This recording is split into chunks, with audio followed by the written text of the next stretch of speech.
Hello guys, welcome to the house of politics. House of politics में आज हम बात करेंगे यूएपीए पर। तो पहला सवाल ये उठता है, यूएपीए आखिर है क्या और इसके तहत गिरफ्तारी परेशानी का सबब क्यों है। Now learning is that a woman photojournalist has been booked under UAPA. The police says Masrat Zahra was uploading anti-national posts with criminal intention to induce the youth and to promote offences against public tranquility. Now this of course has come as quite a surprise that the journalist has now been booked under UAPA in Jammu and Kashmir, and of course the allegation is that she was uploading pictures with an intention to promote offences against public tranquility. I have Sohail Saran, my colleague, joining me on the phone line.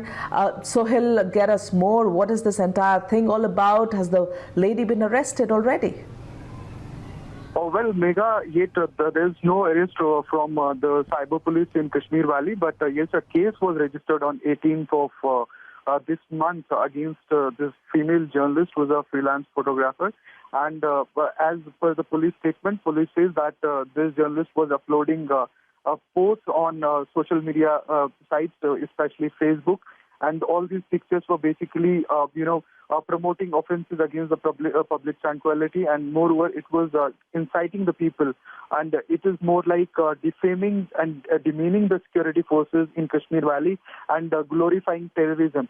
So thereby, she has been booked under UAPA, and no arrest has been made as such. But the cyber police was actually monitoring this account for some time now, and after which the decision was taken that it has been there since 2018 when these posts are being, she's posting these pictures or demeaning the security forces. पिछले कुछ दिनों से UAPA चर्चा में है। कश्मीरी पत्रकार मसरत ज़हरा पर UAPA के तहत मामले दर्ज किए गए हैं। इस कानून पर हमेशा से विवाद रहा है। एक्टिविस्ट इसे सरकार का ब्रूटल वेपन यानी क्रूर हथियार बताते हैं। हम आपको समझा रहे हैं कि ये कानून क्या है, इस पर विवाद क्यों है और इसे एंटी डेमोक्रेसी यानी कि लोकतंत्र विरोधी क्यों कहा जाता है। आखिर यूएपीए कानून है क्या? Unlawful activities prevention act. UAPA कानून 1967 में लाया गया। 2019 में इसमें अमेंडमेंट किया गया यानी कि संशोधन किया गया, जिसके बाद ऑर्गेनाइजेशंस ही नहीं बल्कि व्यक्तियों को भी आतंकवादी घोषित किया जा सकेगा। इतना ही नहीं, किसी पर भी शक होने पर भी उसे आतंकवादी घोषित किया जा सकेगा। अब तक सिर्फ संगठनों को ही आतंकवादी घोषित किया जा सकता था। इसकी ख़ास बात यह है कि इसके लिए उस व्यक्ति का किसी भी आतंकी संगठन से संबंध दिखाना भी ज़रूरी नहीं है। आतंकी का टैग हटवाने के लिए भी कोर्ट के बजाय सरकार की बनाई रिव्यू कमेटी के पास जाना होगा।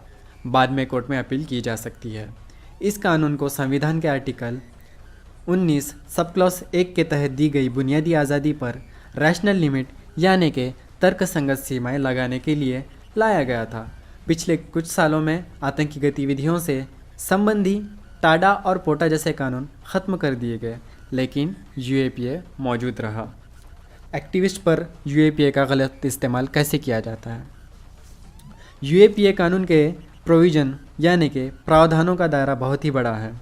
इसी वजह से इसका इस्तेमाल अपराधियों के साथ साथ लेखकों, आतंकी संबंधी मामलों के वकील और एक्टिविस्ट पर भी हो सकता है।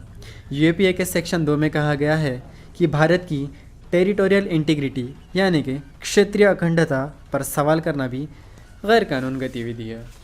लेकिन महज सवाल करना कैसे गैर कानूनी हुआ और किस बात को सवाल करना माना जाएगा?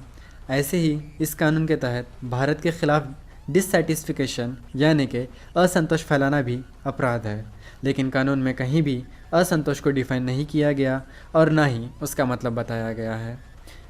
कानून के कठोर प्रोविजंस यानी कि प्रावधान। यूएपीए कानून का section 43 clause D sub clause 2 किसी शख्स के पुलिस कस्टडी में रहने के समय को दुगना कर देता है। इस कानून के तहत 30 दिन की पुलिस कस्टडी मिल सकती है। वहीं जुडिशल कस्टडी यानी कि न्यायिक हिरासत ऐसे अपराध में 90 दिन की हो सकती है, जिनमें किसी और कानून के तहत कस्टडी सिर्फ 60 दिन की ही होती है। अगर किसी शख्स पर यूएपीए के तहत केस दर्ज हुआ है तो उसे इन एडवांस ज़मानत नहीं मिल सकती। अगर पुलिस ने उसे छोड़ भी दिया हो तब भी इन एडवांस ज़मानत नहीं मिल सकती। ऐसा इसलिए है क्योंकि कानून के section 43 clause D sub clause 5 के मुताबिक कोर्ट उस शख्स को ज़मानत नहीं दे सकता इन केस उसके खिलाफ फर्स्ट साइड केस बनता है।